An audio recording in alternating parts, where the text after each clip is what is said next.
Welcome to the first episode of the Alice Chen podcast. I am sitting here with legendary Alice Chen. Alice, how are you doing today? I'm doing good. I know we're day one and a short week, and all of a sudden we're on doing a podcast. Very first podcast. So the goal here is to introduce what we're doing.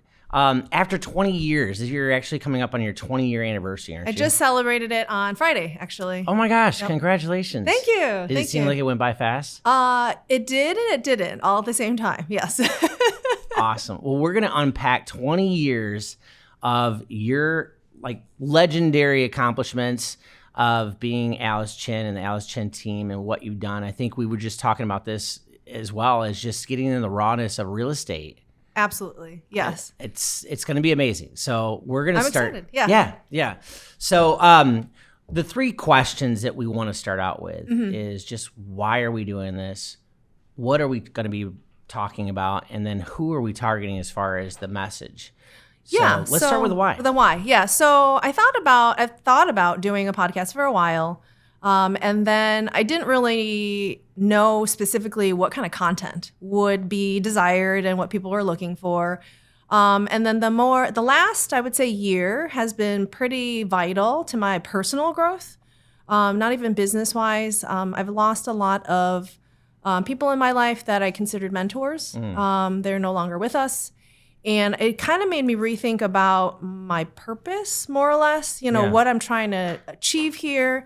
Kind of what type of lasting memory I'm going to leave, but just kind of really bigger picture stuff, right? Instead of just grinding every day and making money, which is great, but bigger picture. Yeah. So the more I thought about it, the more I realized that I really do want to impact as many people as possible and leave a positive, lasting impact before I am no longer, on earth. Yeah. And the way to do that is so much more than just, of course, I love real estate. I love servicing clients, but it's so much more than that. And so I thought that one of the areas that is really, I think, underserved, because I get asked questions all the time by other agents, new agents, people who want to be agents, right? Become agents. I just get a lot of questions about how did I start? How did I build a team, right? What does my day-to-day look like? Any advice, tips, things like that. And so I just thought this would be beneficial just to kind of package it in a podcast format and then see, kind of almost the frequently asked questions of agents or people who want to be agents. Yep. That's awesome. And we were just joking about this earlier. We've had a lot of agents on my other episodes of podcasting, and the first question I always ask is, everybody wants your job because it's free. You have so much free time. And in that first year, what's the typical response you have? There's no free time. It's not. So they always tell you, they try to sell it to you, you're gonna have such a flexible schedule, right? You could do this part-time, you could do this. And that's just it's not true. It's not reality. I mean, I guess you could try to do it part-time, but I don't think you would be very successful in general because the position is very demanding. And it's not even a job. I wouldn't describe it as an actual job. Right. I would describe it as running a small business. Yeah. And so that's what most people, I think, don't understand, when they start. I definitely didn't. I thought I was going from a corporate job to another job, right? Yeah, right. And that was not what it was. So your schedule is not your own. You have to bend and mold to the client's schedules and be flexible. This last weekend was case in point, right? Right. And there's a lot of sacrifices that you will have to make as a business owner and as an agent. Yeah. Oh my gosh, yeah, I do. Yeah, it seemed like the weekend was good. It always starts off like a plane ride, I always use that analogy. Start off with a plane ride, it gets up to cruise control, and then all of a sudden you get a little turbulence, more turbulence.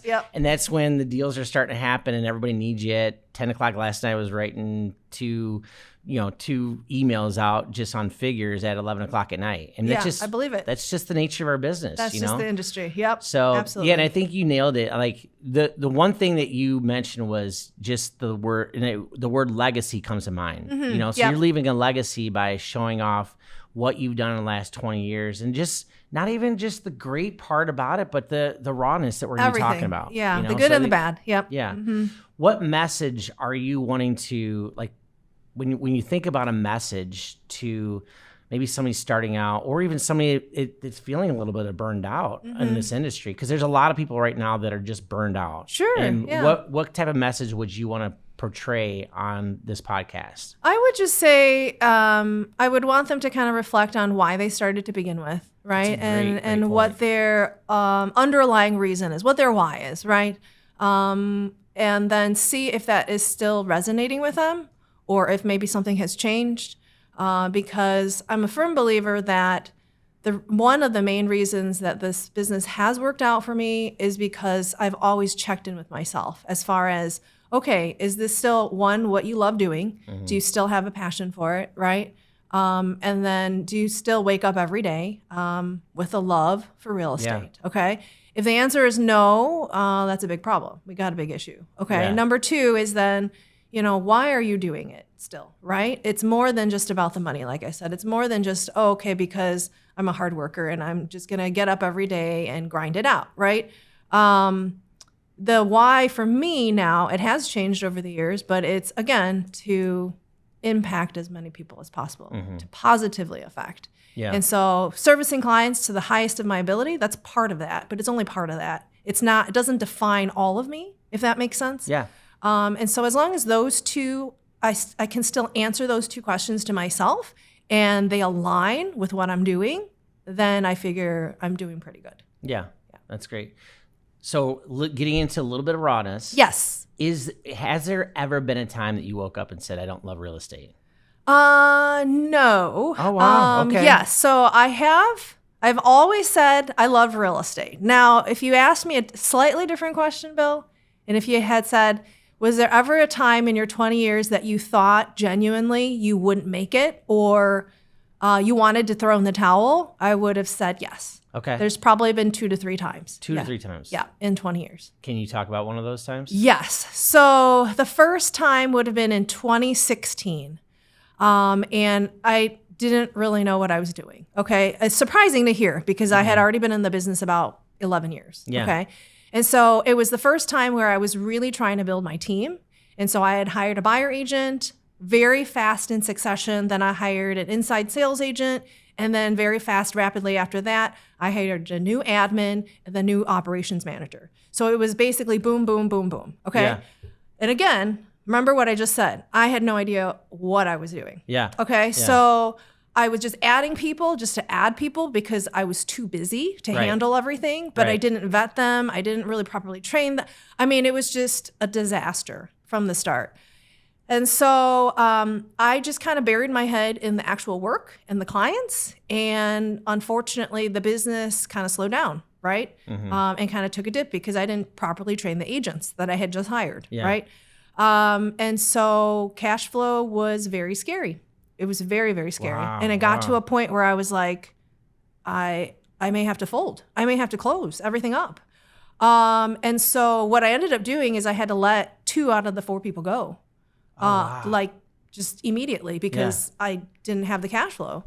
And then I basically just worked myself back into the black because I was very heavily in the red at that point.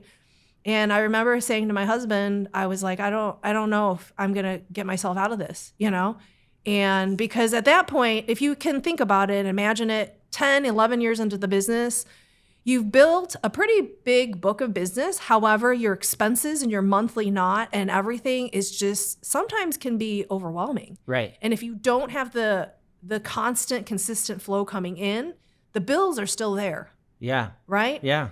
So the fixed expenses, everything. And so it got to a point where it was what I call like a breaking point in the business, right? And I'm a firm believer that in this industry, you'll probably an agent will probably reach it, a successful agent, growing will probably reach it at least 2 to 3 times in their overall career. And those pivotal times, I firmly believe now looking back, are perfect moments to either learn from your experience and rise above the occasion, or you could just say, I'm done. Like, I'm just going to throw in the towel and call it quits. Yeah. Right. Yeah. Wow. Yeah. So our company does something pretty cool. Our CEO and executives come to probably at 4 or 5 different locations in the nation. And it's called GBSB. So Get Black, Stay Black. There we go. Yeah. So it's pretty amazing. Like, so they actually come and they go, okay, tell me what's wrong with the company. Yep.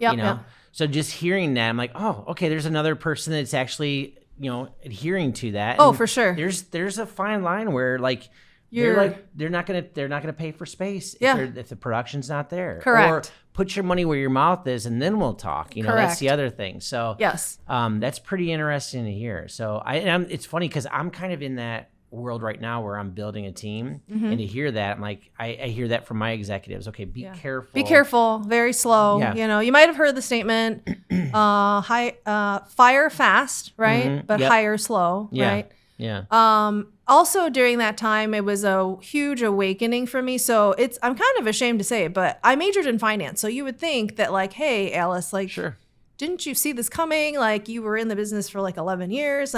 And honestly, I was so busy with the day-to-day and servicing the clients. Like, I didn't have time to do the things that were necessary. Right. And important, right? Not necessarily money making. So I'll give you a very big example. So now, since 2016, I review the business financials every single month without fail. Really? Yes. Okay. Every single month. So I review it with my operations manager. We review the financials. We make sure, okay, where can we cut expenses? What can we do, right? How are we doing, right? Did we have still a loss this month? Like, are the books, there's something wonky in there, you know? So before that, though, before 2016, I didn't really look at them. I kind of just assumed that everything was going to be fine. Bad assumption. Yeah. That's one of the things so we have this coaching platform, right? And that's one of the things that they want us to do is count the money. There you go. So you have people working under you, but at the same time, your job is to count the money. To make sure that, if you're not paying the bills, then you can't, these people won't have jobs. Exactly. Right? Like, I don't know what we're doing here then. Right. Well, that's awesome. I'm so excited about the future of this podcast and learning about that, because it sounds like that everything that you've learned is stuff that I'm starting to learn right now. So this is gonna be great. There you go. Yeah. I'm gonna get a lot out of this. I'm glad. I'm so glad. Okay, so I know we kind of mentioned it a little bit, but who is your audience? Like, when you put this podcast together, who are we talking to? Who are the people you So want I would reach? say that our main audience are current existing agents, right? Either looking to build a team or just starting out in the business, or even just individuals like some of my past clients who are not agents yet, but really are interested in the business, and just to give them either some tips or advice or just a little bit more realistic insight as to what it's truly like.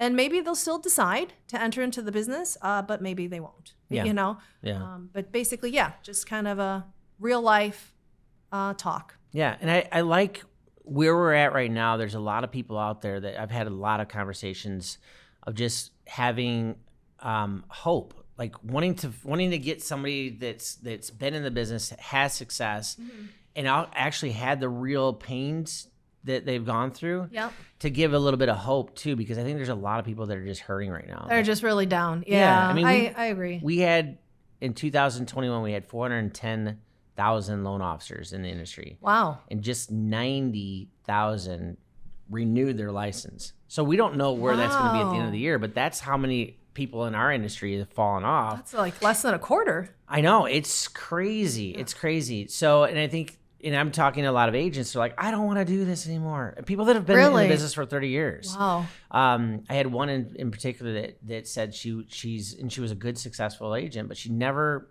wanted to go further than just her solo business. Sure. Okay. So it's somebody like that would love to hear your message of how to get to the next level of entrepreneurship. Yes. So I think one of the things that we want to do too is we want to kind of foreshadow of what we plan on doing the next, 2 or 3 episodes. Absolutely. So we talked a little bit about this. Maybe you can kind of enlighten us on what your vision is for the next few episodes, and we can kind of unpack that a little bit. Sure. So I think the first episode would be pretty fundamental, which is kind of speaking with individuals who are thinking about getting into the business, or maybe they just started, brand new licensee. Okay, what do I do now, right? And then probably for about 2 or 3 episodes after that, we can talk about team building. I get a lot of questions about that. How did you start, step by step? Who was your first hire, right? Talk about that. What does your interview process look like today, right? How did you get there? How have you tweaked it and kind of revised it over the years? And then even after somebody joins the team, what does that look like, right? What are the metrics? How do you make sure they're a good fit? What are the expectations, right? And I understand it's going to be different for every team.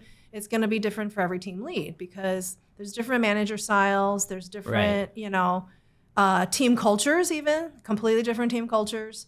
But I think that would be a good kind of layout for the groundwork for the rest of the podcast. Yeah. I love that. Yeah, I mean, culture is a big deal. It is. It's And huge. I didn't realize it that you have a blanketed culture for a company, but then it also goes deeper into each individual branch or person has their own stuff they come in with. So It really does, yeah. what, like, if you can name your culture individually, what do you what's your vision with your own brand? Yeah, so my team is really like family. So for better or for worse, there's positives and negatives with that, right? So we are very, very close. We're very much like family. We still have, of course, accountability and things that we need to meet, metrics that we need to meet. But individuals on my team, I think they can tell that they are treated truly like family. And I care about them genuinely and vice versa. And I think it just promotes a better overall attitude at work, right? And then gives them more of a positive basis, like when they show up for clients. Yeah. That's awesome. So yeah, I can't wait to get into more episodes, and we're just gonna take it one step at a time. Each episode is gonna have some good flavor to it with regards to what Alice does and how she's been successful, and we're looking forward to seeing you on the next few episodes. So stay tuned. We'll have some more to come. And we will see you on the next episode.